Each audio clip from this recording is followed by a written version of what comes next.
Bonjour Muriel Acad-Vernier, Catherine Chalvin et Jean Godefroy Desmazières. Muriel, vous êtes PDG de Prova, vous incarnez la troisième génération de l'entreprise spécialisée dans la production d'extraits aromatiques pour l'industrie agroalimentaire et la gastronomie. Avec une expertise particulière pour la vanille et le chocolat, Prova emploie 400 salariés, réalise à l'export 75% de ses 110 millions d'euros de chiffre d'affaires et possède pour cela une dizaine de filiales à l'étranger. Catherine Chalvin, vous êtes aux commandes de la holding du groupe Chalencin, propriété à 100% de votre famille depuis 3 générations. Chalencin s'est développé d'abord dans la propreté, puis dans la sécurité, et depuis 10 ans dans l'offre de services techniques. L'ensemble consolide 330 millions d'euros de chiffre d'affaires et emploie 10 000 salariés. Quant à vous, Jean-Godefroy Desmazières, vous pilotez FIDAL, premier cabinet français dédié au droit au pluriel des entreprises. FIDAL emploie 2000 collaborateurs, avocats bien sûr, mais aussi dans les activités de notariat et de la fiduciaire, et réalise 300 millions d'euros de chiffre d'affaires. Les entreprises familiales ne sont inconnues ni de FIDAL ni de vous-même, d'abord parce qu'elles constituent un cœur de cible du cabinet, aussi parce que FIDAL a été créé il y a 102 ans par 2 familles et que vous-même représentez la 9e génération d'une famille d'entrepreneurs du Nord dédiée aux filières de la bonneterie, des chaussettes et même des souliers. Alors nous allons voir ensemble ce que l'époque peut apprendre des entreprises familiales et ce que les entreprises familiales ont à apprendre de l'époque.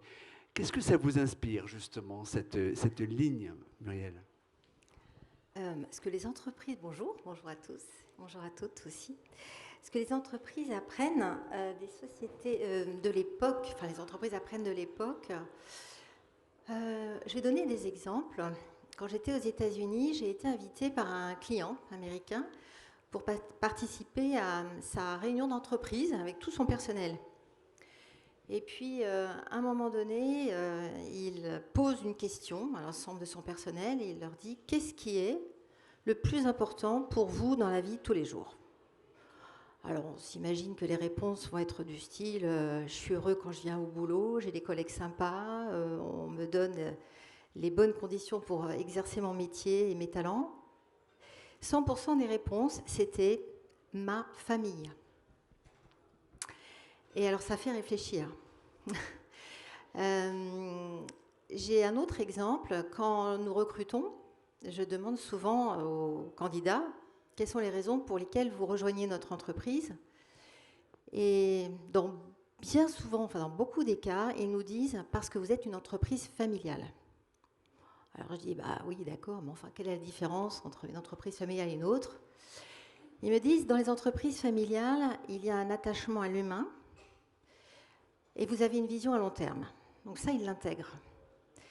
Si on résume ces deux histoires, finalement, on se dit, dans une époque trouble, compliquée, instable, avec des crises, un appauvrissement, une instabilité aussi de l'emploi, ça traduit un besoin de stabilité, en fait. La famille, en fait, ça revient à ça. La famille, c'est ce à quoi on tient le plus, c'est ce qui... c'est le noyau le plus stable en fait de nos vies. Et dans entreprise familiale, il y a familial. Et je pense que les gens se reconnaissent aussi dans ce côté familial en pensant qu'ils vont retrouver et trouver ça aussi dans l'entreprise. Catherine, que pensez-vous justement des propos de Muriel? Et pour ça, je veux aussi évoquer ce que vous m'indiquiez en préambule. Vous me disiez que les entreprises familiales ont tendance à mieux traverser les épreuves de l'époque parce qu'elles sont mieux armées pour ne pas suivre les modes. Ça veut dire qu'on peut être dans l'époque, on peut être à l'écoute de l'époque sans être dans la mode de l'époque. Oui, je pense qu'effectivement, ce que les entreprises familiales montrent de cette époque, c'est qu'on est en réalité, on ne suit pas les modes, on est vraiment stable. Là où on se pose des questions avec le gouvernement actuel et avoir un gouvernement tous les 6 mois, ben, au moins dans les entreprises familiales, il y a une durée, les présidents restent. J'ai un concurrent qui n'a pas survécu d'ailleurs, qui était pourtant très gros, qui changeait de président tous les 1 an et demi. Bon. Je pense que quand on a une gouvernance qui dure, ça permet de voir la perspective, de répondre à des appels d'offres, de voir des clients, d'avoir une volonté de résultat qui est plutôt sur le temps long que sur le temps court. Et ça, je pense que c'est une force. Et c'est extrêmement important pour nos clients, pour nos collaborateurs, parce que justement, on n'est pas tout le temps en train de chercher la performance court terme. Est-ce que la loi de finances 2025, qu'est-ce qu'il faut faire? Est-ce qu'on doit changer, passer de SAS à je ne sais pas trop quoi? Et donc ça permet finalement d'être très, très stable. Jean Godefroy, alors je sais combien vous êtes très sensible, très à l'écoute des faits de l'époque, des signaux faibles et forts de l'époque. Pourquoi, selon vous, justement, ces entreprises familiales sont-elles un reflet ou sont en corrélation avec leur époque? Alors, je pense qu'on peut prendre cette question et la tourner un peu dans tous les sens en disant, mais finalement, est-ce que les entreprises familiales sont un symptôme de l'époque, un témoin de l'époque ou un remède aux maux de l'époque? Alors, il faut le faire aussi avec un peu de distance. Vous le disiez, Denis, je suis issu d'une famille industrielle. Première génération à ne pas être dans l'industrie. Et je me souviens d'une discussion avec mon père il y a quelques années qui m'a dit, mais en fait, ce métier-là, finalement, tu te nourris sur la valeur ajoutée qui est créée par les autres. Bon, il faut réussir à vivre avec ça. On essaye de démontrer qu'il y a un peu de valeur. Mais ça n'est donc qu'un témoignage, finalement. On a 69 000 clients dans le cabinet. Sur ces 69 000 clients, la plupart sont des PME et des ETI familiales. Et donc, on essaye d'en sortir, en fait, des éléments qui soient des éléments clés. Il y a peut-être deux sujets que l'on observe, en fait, chez ces clients qu'on accompagne, qui sont liés à la communauté et à la confiance. Le sujet de la communauté, il est intéressant. En fait, il a en pendant un des mots qui est celui de l'isolement.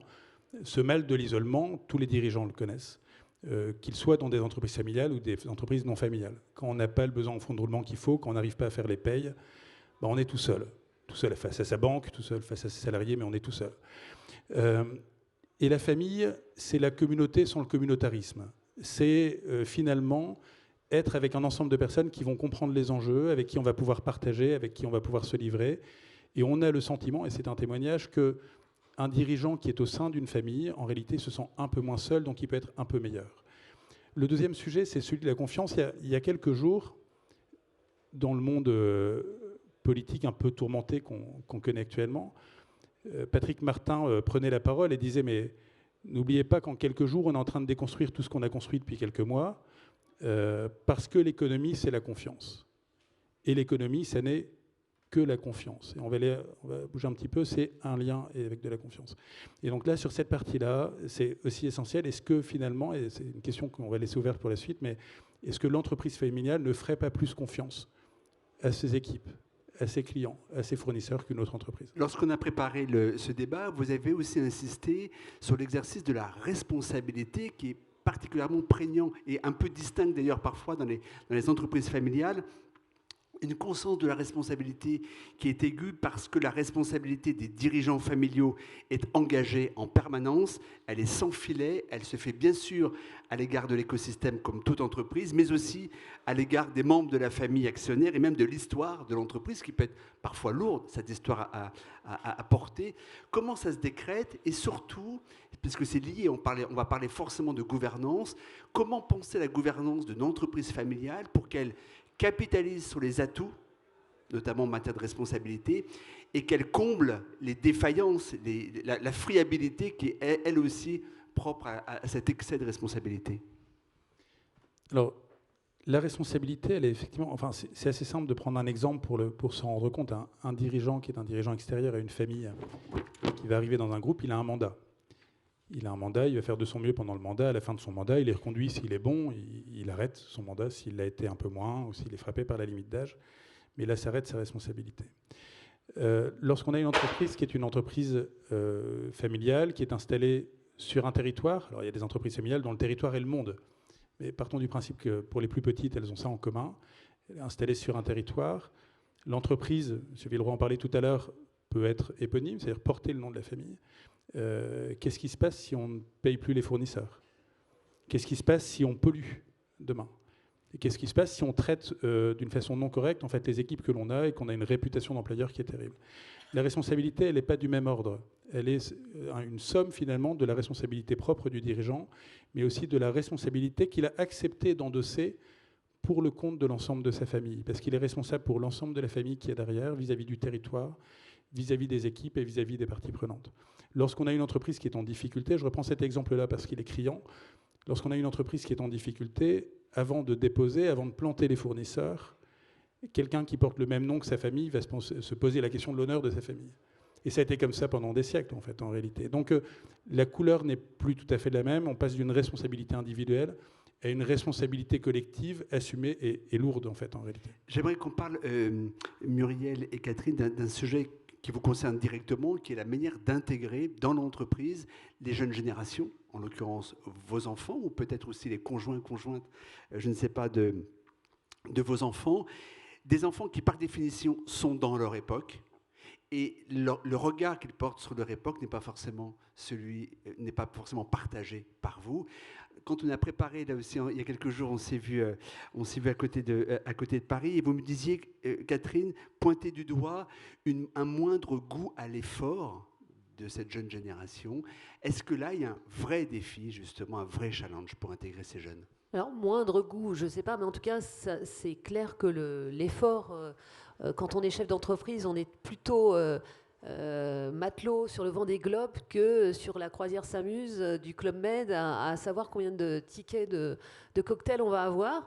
Donc, c'est sûr qu'il faut avoir, dans cette jeune génération, des enfants qui soient, ou des collaborateurs qui soient en capacité d'affronter des vents difficiles, surtout que depuis 3 ans, on l'entendait déjà à la table ronde précédente sur des métiers qui ne sont pas du tout les nôtres, des contextes économiques, des contextes politiques qui sont très durs. Donc il faut être en capacité de supporter des vents forts, des dangerosités économiques assez difficiles. Par contre, bon, à l'inverse, on voit quand même beaucoup de jeunes qui font des trails, des choses comme ça, ce qu'on faisait, je pense, beaucoup moins à notre époque. Donc j'ai confiance en eux, d'autant plus que quand moi je suis rentrée dans l'entreprise, je crois que mon père pensait déjà aussi que j'avais peut-être pas ce goût de l'effort, parce que le souvenir qu'il en a, c'est que j'ai revendiqué mes 5 semaines de congés payés. Voilà, parce que donc lui ne prenait pas de vacances, donc dans son souvenir, la première chose que j'ai fait, c'est ça. Donc moi j'ai totalement confiance dans cette génération. Je pense qu'il faut être dans l'air du temps, et heureusement qu'ils ne pensent pas comme nous. Un sujet sur lequel j'aimerais vous faire réagir, Muriel, qui porte sur un sujet managérial de notre époque qui est particulièrement aigu, qui explique en grande partie le désamour des salariés et l'augmentation du nombre de burn-out ou d'arrêts maladie, c'est le déficit de reconnaissance. L'entreprise familiale est-elle, sur le papier en tous les cas, mieux disposée à la reconnaissance des salariés ? Est-ce que c'est un fantasme, c'est une illusion, est-ce que c'est une réalité ? Et si je vous pose la question, c'est que le choix de rejoindre l'entreprise familiale, a résulté aussi d'un manque de reconnaissance que vous aviez constaté justement dans l'entreprise où vous exerciez. Bon, on va aller vite là-dessus. Je ne voulais pas rejoindre l'entreprise familiale parce que je ne voulais pas travailler avec mon père, qu'il avait un gros caractère, et moi aussi. Il fallait que je m'écarte un petit peu, que je fasse ma vie. J'ai fait une première expérience ailleurs, puis finalement, j'ai accepté de rentrer dans l'entreprise familiale. J'ai jamais regretté. En fait, j'adorais mon père, il m'aimait beaucoup.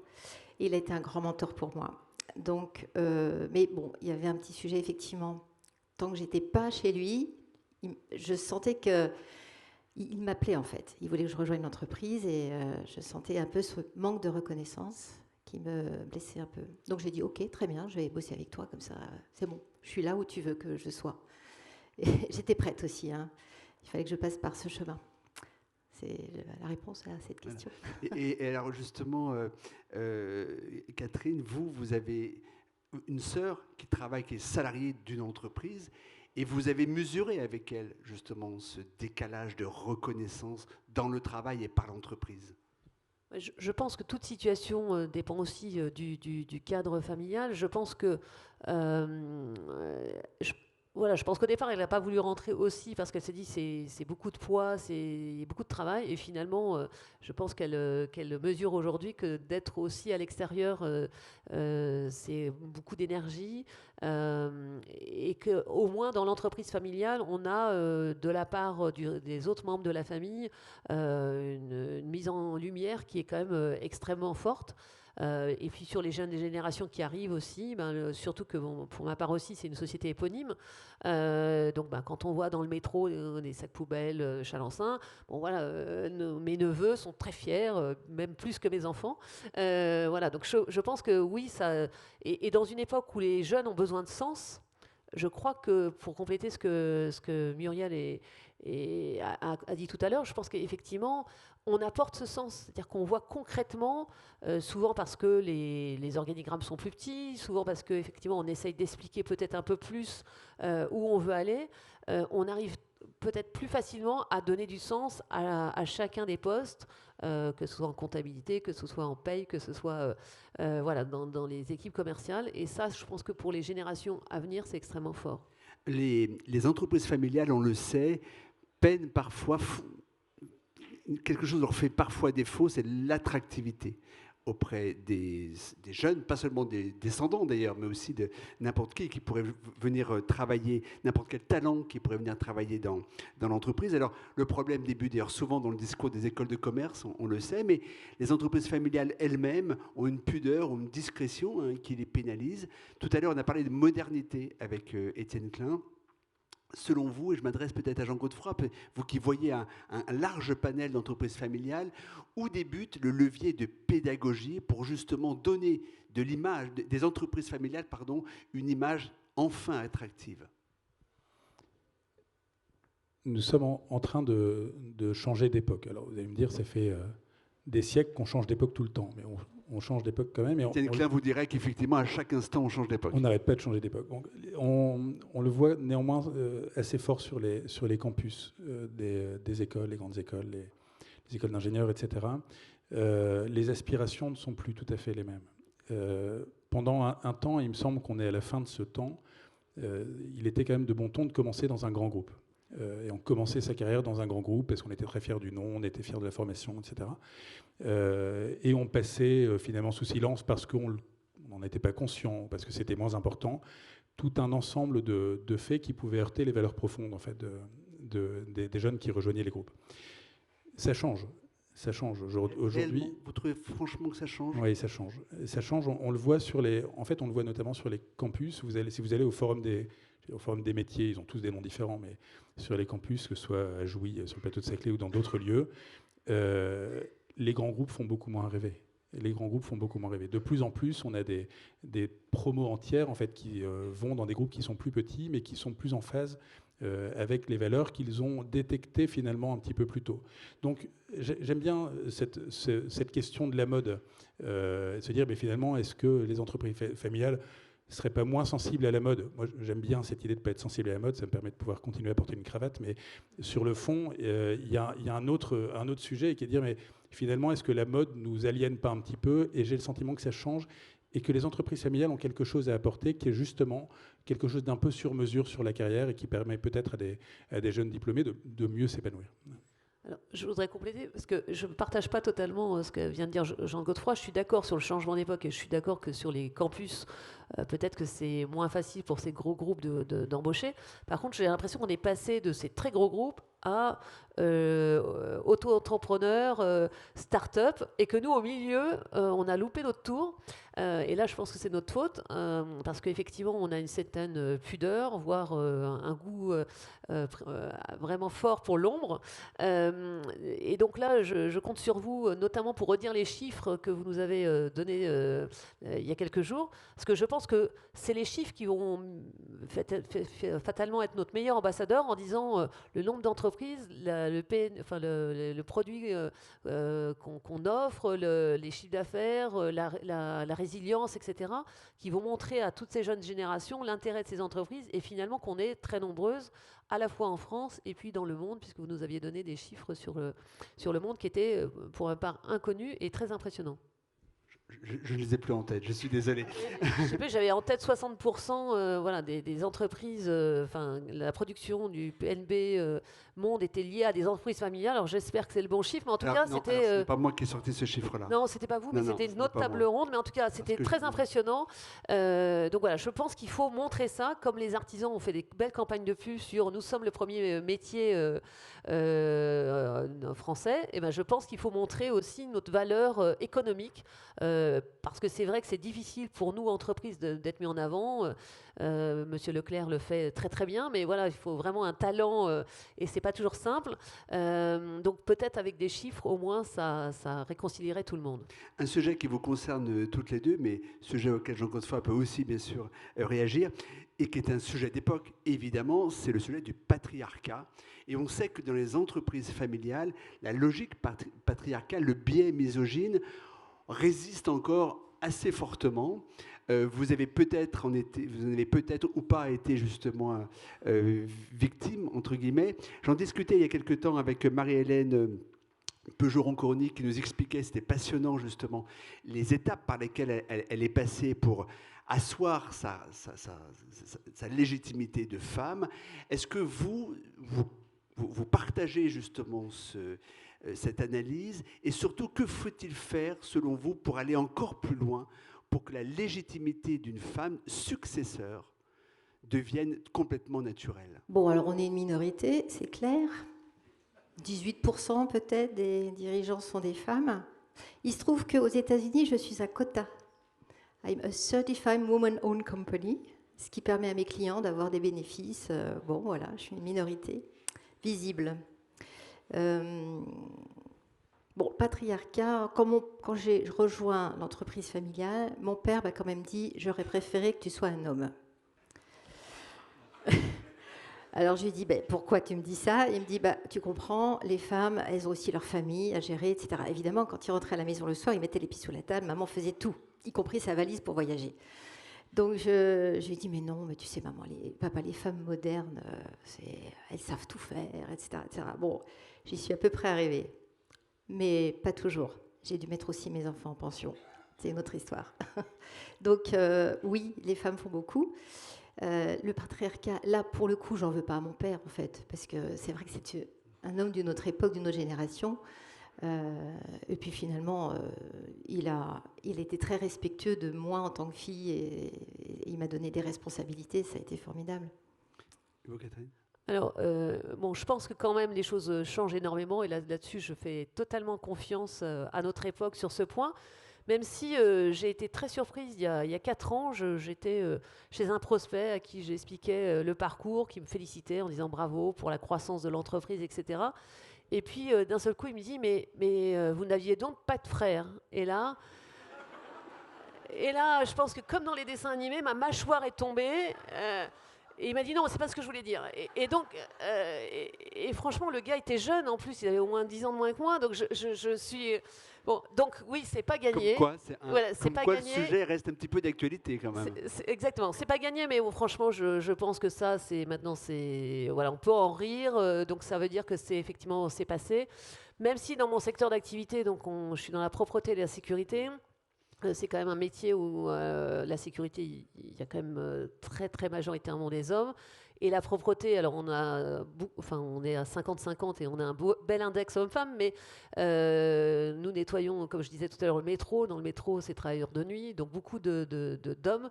Et effectivement, au début, on m'a quand même gentiment expliqué que je pouvais retourner chez moi, que c'était m'occuper de ma famille et de la cuisine, c'est très sympa. Mais voilà, bon, je trouve que ça, c'est pas très grave parce que moi, j'en ai fait un point positif de différence et j'ai joué souvent la blonde et ça m'a été très utile. C'est le moment de conclure. Jean Godefroy, on dit de manière assez commune que les entreprises familiales sont davantage armées pour résister aux épreuves de l'époque, pour être aussi résilientes face aux traumatismes de l'époque.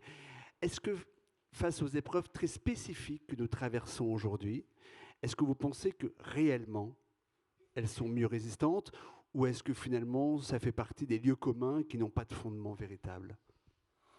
Alors je suis un peu partagé parce qu'il me semble que les entreprises familiales, il y en a en fait de tout type. Il y en a qui sont armées pour résister, d'autres un peu moins. Ça va dépendre de la puissance de leur culture, ça va dépendre, et c'est pas, il faut le dire aussi, de la puissance de leur capital. Certaines ne sont pas armées parce que le niveau de leur capital n'est pas assez fort. Moi j'aurais une alerte qui est une alerte particulière sur les risques du monde. C'est-à-dire qu'en fait on a des risques géopolitiques qui amènent à des conflits avec des États aussi, des sujets de souveraineté. J'ai le sentiment parfois que les entreprises familiales ne sont pas assez sensibles au risque de souveraineté sont plutôt moins armés que des grands groupes. Donc sur cette partie-là, c'est plutôt un inconvénient. Sur la partie culture, les questions de confiance dont on parlait tout à l'heure, les questions de communauté, les questions de résilience, j'y crois beaucoup. Et je pense que l'entreprise familiale peut être en réalité un remède aux maux de l'époque aujourd'hui. Un remède, nous conclurons là-dessus. Mais en tout cas, on peut être très fier d'être à cette table ronde à côté de monsieur, 9e génération. Moi, je suis extrêmement... voilà, bravo à vous et c'est une très belle histoire. Muriel, Catherine et Jean Godefroy, merci beaucoup pour cet échange. Et je vous invite maintenant à rejoindre les ateliers ici et à l'étage. Merci.